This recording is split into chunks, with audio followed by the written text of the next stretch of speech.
E aí, pessoal, beleza? Regina Vilela, diretamente aqui do Congresso Nacional, mais especificamente na Câmara Federal. E eu estou ao lado do líder do PSL na Câmara, né? Major Vitor Hugo, deputado federal por Goiás, terra linda de Goiás. Eu conheço, viu? Mas tem muito tempo que eu não vou lá. Tem que voltar. Agora, deputado, a gente veio aqui, não vai tomar muito seu tempo, mas é muito importante a gente falar para o Brasil sobre as reformas. A gente sabe que a gente teve aí 2 primeiros anos completamente atrapalhados, não por conta do governo nem das proposições, porque apesar do porco no rolete do Rodrigo Maia, né, não, é que eu só chamo ele assim, aquele porco no rolete, né, ficava atrapalhando o Brasil, não era para atrapalhar, fazendo oposição clara, né, ao Brasil e aos brasileiros. Agora não, mudou a presidência da Câmara e a gente precisa avançar. E o presidente conseguiu aí, com essa equipe, esse timaço que ele tem, avançar muito, mas precisamos mais. As reformas que o Brasil precisa. O senhor acredita que em quanto tempo a gente pode ter? Bom, Regina, primeiro obrigado por esse espaço aqui, um prazer estar falando com você. As reformas são importantíssimas, realmente. Nós já fizemos uma reforma, a despeito até da oposição que o Maia fez durante esse tempo todo que ele ficou aqui, nesses 2 anos, mas nós conseguimos aprovar a reforma da Previdência. Aprovamos também a revisão da proteção social dos militares, liberdade econômica, né, que foram matérias assim, importantíssimas, e também iniciamos o combate à pandemia aqui na Câmara, aprovando ajuda a estados e municípios, auxílio emergencial. No tempo que eu fiquei na liderança do governo, que foram 1 ano e 7 meses, nós aprovamos 41 medidas provisórias do nosso presidente aqui, né, aprovamos ajuda, por exemplo, aos empregados, também às empresas, centralizamos bilhões e bilhões de reais para estados e municípios. Então, a despeito da oposição que o Rodrigo Maia fez, o nosso governo avançou aqui na Câmara e no Senado Federal. Mas realmente nós precisamos avançar ainda mais. A reforma administrativa e a reforma tributária, né, essas duas em particular, são reformas importantíssimas, que nós estamos vendo já que o avanço delas. A administrativa ela já está na CCJ agora, o relator é o deputado Darcy de Matos. Nós já estamos fazendo as audiências públicas, que devem terminar em meados desse mês, agora de maio, e na sequência vamos entrar no processo de votação, que é a admissibilidade na CCJ. Na sequência vai ser instalada aí a comissão especial e a gente espera ver que essa reforma avance para otimizar o serviço público no Brasil. Acho que essa é uma reforma importantíssima. Vai ter uma oposição, uma obstrução clara aí da oposição, que não quer também o bem do país, a gente já sabe disso. A gente vai atropelar, vamos em frente. A gente sabe que o Estado brasileiro está super inchado. Por quê? Porque a esquerda ocupou todos os espaços, lotou de gente. E tem muita gente que trabalha de verdade, tem muita gente que nem recebe o que deveria receber. Mas também a gente sabe que tem muita gente que está aí e, por exemplo, vou dar um exemplo aqui, que se eu estiver errado, o senhor, por favor, me corrija. Por exemplo, um juiz, quando faz uma besteira, às vezes é afastado, mas leva tudo, integralmente. Não é demitido, não tem penalização nenhuma. O brasileiro comum, como eu, fica assim, revoltado. Puxa vida, o cara cometeu crimes, o cara não foi legal. E isso acontece em todo o serviço público. Eu estou dizendo o judiciário, mas não significa que isso não aconteça na parte administrativa do governo federal e nem em todo o serviço público, né? A penalização, e muita gente se volta contra a estabilidade. Por quê? Porque é uma coisa que poderia servir para assegurar o trabalho e independência do servidor, mas muitas vezes acaba servindo como um esconderijo. Isso vai mudar? Isso vai ter alguma... Como é que a gente pode prever o Brasil depois dessa reforma administrativa? Então, isso tudo, né, esse aspecto da estabilidade vai mudar para os servidores que entrarem, né, após a aprovação da reforma, e a gente vai preservar, logicamente, as carreiras de Estado. Por exemplo, né, imagina a gente ter um delegado da Polícia Federal que não seja estável, ou um diplomata, ou um militar das Forças Armadas. Então, algumas carreiras, até em função do risco que elas correm, ou da mediação de conflitos dentro da sociedade, precisam ter uma garantia maior para que o servidor ou o militar ele possa ter independência suficiente para tomar as melhores decisões. Mas vamos dizer que a maioria dos cargos públicos não necessita, efetivamente. Então isso vai ser modificado na reforma administrativa. Nós queremos aprová-la o quanto antes. Nós sabemos que o relator vai ser o deputado Arthur Maia, o relator na comissão especial lá da Bahia, do DEM da Bahia, e que foi um deputado firme naquela tentativa da reforma da Previdência do governo Temer, e a gente tem esperança de conseguir avançar. A outra reforma que também é muito importante é a tributária.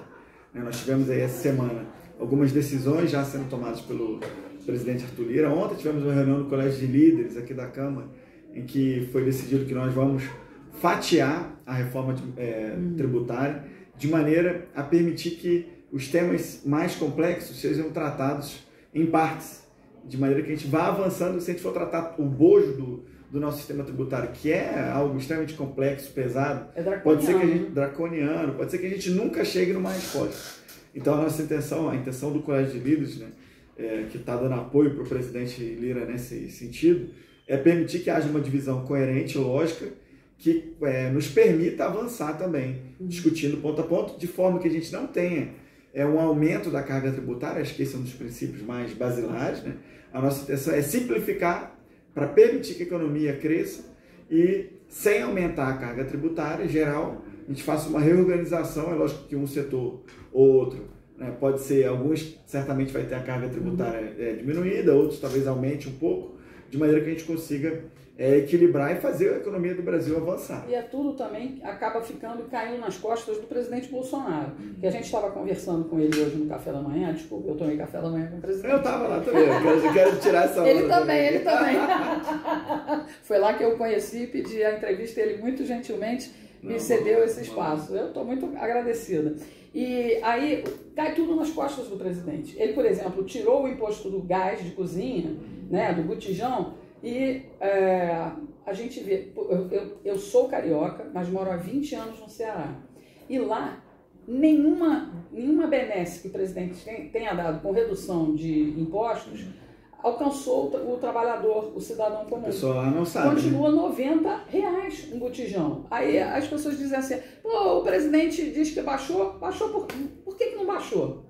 Na verdade, alguém lá está pegando para si o lucro, né? Está aumentando o seu lucro ao invés de reduzir o preço para o consumidor. Na verdade, é o tal do ICMS. Né? Essa reforma, de alguma forma, vai atingir esse preço final para o consumidor? Então, é o que nós queremos, né? A nossa intenção, inclusive o presidente mandou um projeto de lei para cá para tentar reorganizar a questão do ICMS e de outros impostos para reduzir determinados itens da cesta básica, também combustíveis e tal. Só que é uma briga complexa, porque no fundo envolve os estados, às vezes os municípios. Então nós temos que fazer uma discussão, no âmbito de uma discussão que seja mais ampla. E a reforma tributária vamos dizer assim, o ambiente para a gente fazer isso. Eu convivo com o presidente assim, bastante, né? Nós tivemos a oportunidade de tomar café com ele hoje. A gente vê a vontade sincera dele de ajudar a população, de diminuir os preços, mas é um conjunto de fatores, né, que infelizmente impede ele de avançar mais nas pautas que ele quer. E essa, em particular, é importantíssima. Não, é impressionante. A esquerda diz que defende o pobre, mas, na verdade, a gente sabe, eles querem manter o pobre na pobreza, porque senão não tem discurso. Sim, e o discurso, e também não tem a fragilidade do povo, né? Eles querem fragilizar os grupos, né, do nosso país, as pessoas em particular, deixar as pessoas cada vez mais na miséria, com educação pior, para que eles consigam influenciar mais, consigam... Só a gente ver, eu acho que é o presidente que fala isso também, né, que uma das formas de a gente ver o melhor lugar para se investir é você verificar quem são os vereadores, os políticos daquela região. Se forem mais de esquerda, é provável que aquela região ali, aquela cidade, aquele estado, não vai ter um bom ambiente de negócio, porque eles vão travar tudo, vão aumentar o tamanho do estado, talvez vão aumentar os impostos, né, vão aumentar a carga, a dificuldade, a burocracia sobre o empreendedor, e ali não é um bom lugar. E isso acontece nos estados e municípios, essa competição acontece também nos países, né? Se o Brasil se nós conseguirmos melhorar o nosso ambiente de negócio, vai ser mais fácil para atrair investimentos estrangeiros para cá também. A gente está nessa rodada aí que o Tarcísio está fazendo muito bem de leilões. Eu falo sempre, né? A infraestrutura de um país é que define o futuro econômico que teremos, não é? Sim, é isso mesmo. E eu tenho grande orgulho, Regina, eu apresentei o Tarcísio para o presidente. porque o Tarcísio... Muito obrigada. Só aqui uma coisa, pelo Tarcísio, o senhor manda um beijo para Camila. Beijão aí, Camila. Porque não consegui chegar nele, Camila, vai pelo quem apresentou o Tarcísio ao presidente, tá bom?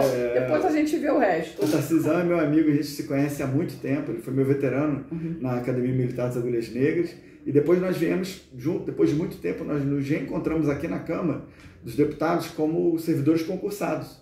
Eu fiz concurso para consultoria legislativa na área de segurança e defesa, era uma vaga só no país e Deus me abençoou, fui o primeiro lugar do concurso nacional, e o Tarcísio foi o primeiro lugar na área de transportes.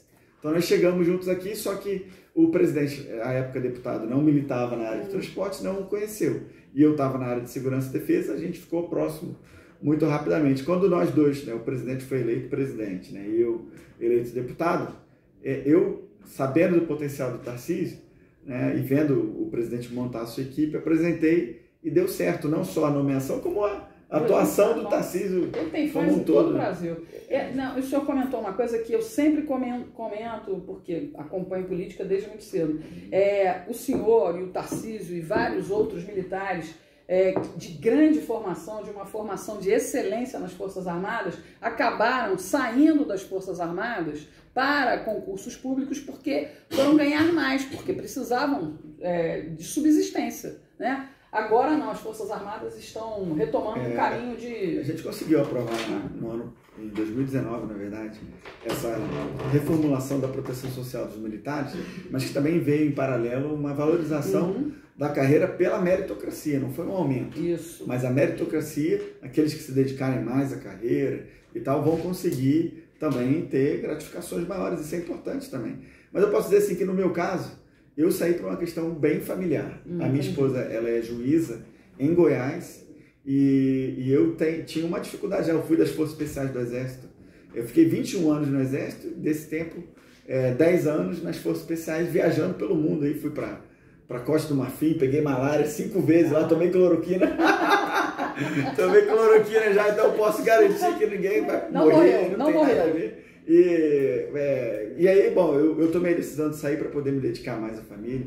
Tenho um filho, um japonesinho, que minha esposa é japonesa, o João Vitor, figura rara, de cabelo arrepiado.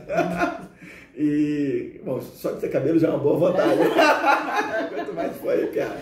E aí o João Vitor é uma figura raríssima. E eu saí também por causa disso. Mas claro que quando eu recebi, na verdade eu não estava procurando assim, um concurso para fazer. Eu recebi no WhatsApp da minha concunhada o link para o edital desse concurso aqui da Câmara, e eu nem imaginava. Ela falou assim, cara, dá uma olhada nesse edital que eu acho que eles escreveram para você, porque era Defesa Nacional e eu estava na principal escola do Brasil de Defesa Nacional, que é a Escola de Comando Estado-Maior do Exército. Então eu estava afiado. Na outra parte era Direito Constitucional, eu estava terminando a faculdade de Direito na UFRJ.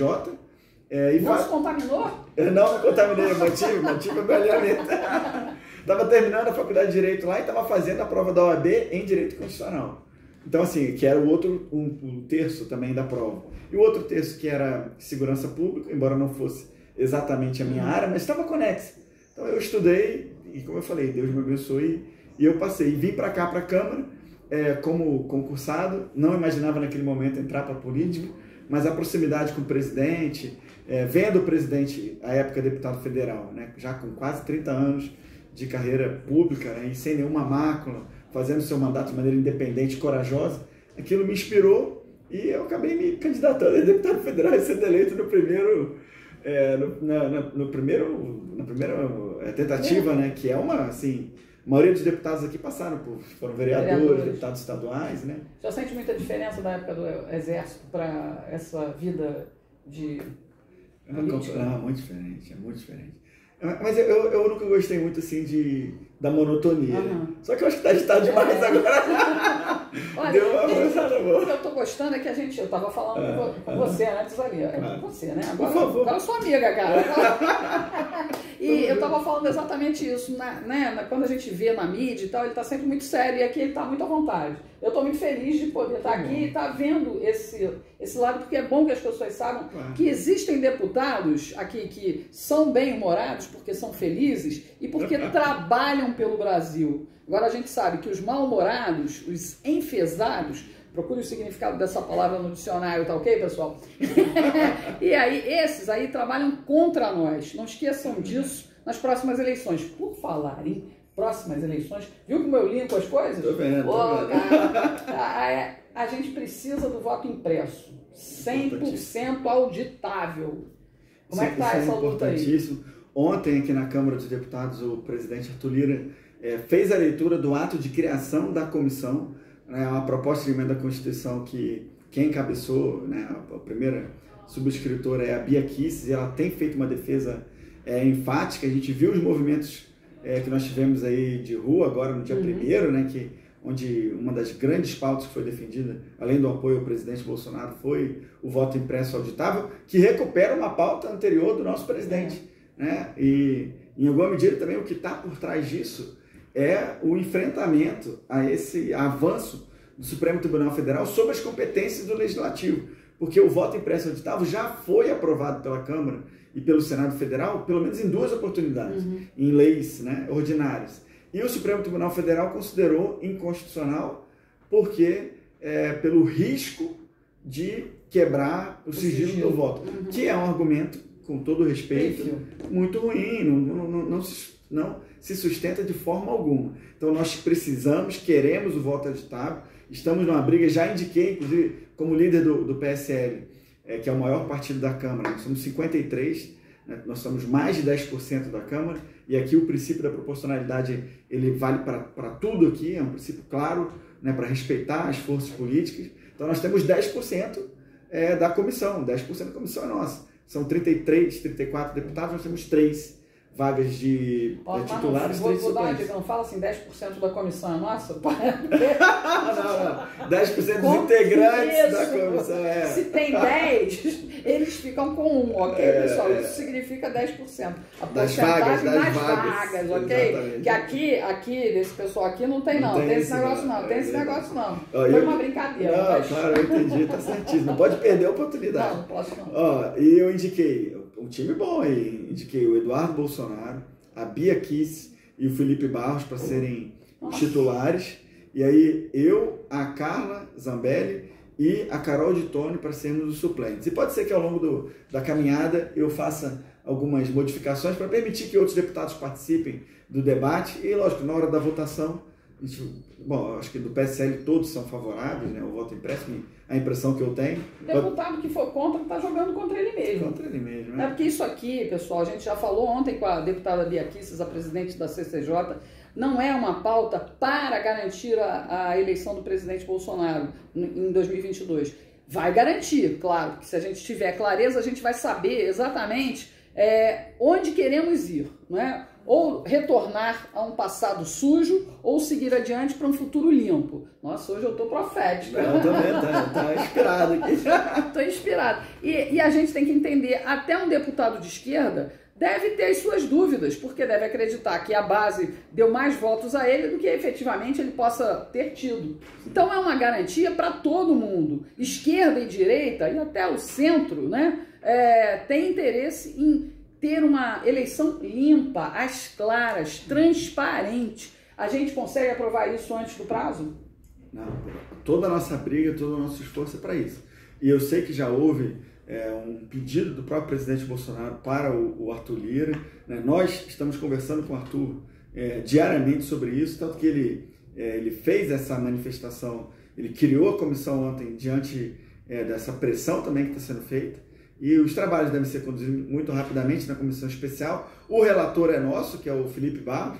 Então, assim, e o presidente da comissão deve ser o Paulo Eduardo Martins, que também gosta dessa pauta. Então, eu acho que as coisas estão muito engrenadas e que a gente vai conseguir aprovar antes do prazo, que é um ano antes da eleição. E o que a população tem que fazer para poder ajudar a fazer com que essa pauta seja aprovada o mais rápido possível? Bom, todos nós temos que nos manifestarmos aí nas nossas redes sociais, se você tem contato com algum deputado federal, né, mande zap, ligue, visite, pressione para que ele se posicione. E eu tenho a impressão, diante do que foram as votações nas outras tentativas, né, que foram bem sucedidas até, na Câmara foi aprovado, era projeto de lei, não era projeto de lei, quando foi aprovado nas outras oportunidades, mas sempre com quórum maior do que necessário para a PEC, mais 308. Né? Então, assim, é um bom prognóstico, eu acho que a gente vai conseguir, já tem algumas sinalizações também externas de atores externos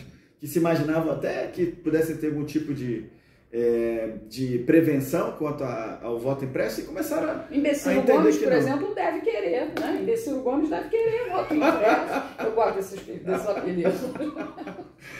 Bom, eu acho que é vantagem para todo mundo, né? Porque, é vantagem para todo mundo. Porque a gente, garantir que a gente saiba qual é o resultado da eleição, que o resultado da eleição seja fidedigno, né? Que as pessoas têm os representantes que efetivamente escolheram, isso é uma vantagem para todos. Para nós, eleitores. Agora, eu quero fazer uma pergunta agora. Que a gente votou e elegeu, e aí vai lá poder cobrar diretamente. Você falou que é do Rio de Janeiro, né? De qual bairro? Eu sou da Tijuca. Da Tijuca? Nasci na rua Carlos Vasconcelos, em 1962. Tá bom, porque eu fui criado no Rio de Janeiro. Foi? Só eu fui criado em Niterói. Mas aí você não teve a oportunidade de morar do lado bom da Bahia. Niterói. Eu tenho um amigo querido lá, o Ricardo Alé. Ele é fantástico. Conheci ele aqui, em 7 de setembro do ano passado. Militar? Não, ele não é, ele é advogado. Mas um amigo querido, gosto muito de Niterói. Tenho alguns amigos em Niterói também. No final das contas, eu tenho amigo em tudo quanto é canto. Eu cheguei aqui, cara, todo mundo me reconhece. Não estou me exibindo, não, mas eu fico até surpresa, né, com a reverberação do meu trabalho. Que é um trabalho que, apesar das minhas bobeiras aqui, palhaçada, brincadeira, eu tenho uma preocupação só. Quando eu sair daqui, né, for cantar para subir, eu quero olhar para trás, lá de cima do céu, que eu vou pro céu. eu tenho essa certeza, eu vou olhar para aqui para baixo e vou dizer assim, pô, eu ajudei a melhorar esse Brasil. Então, eu ajudei muito, muito, muito meu público hoje a conhecer um deputado aliado da gente, né, direita, vou ver. E agradeço demais a sua atenção, a sua simpatia, a sua inteligência. E ele é bonito pra caramba pessoalmente, pessoal. De verdade. Talvez ele não fotografe bem, mas eu tô assegurando. Ele é bonito. Eu não sei se isso foi um elogio ou uma zoação, né?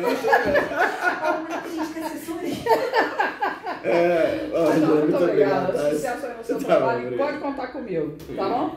Muito obrigado. Tchau, pessoal. Até a próxima. Não, mas é verdade.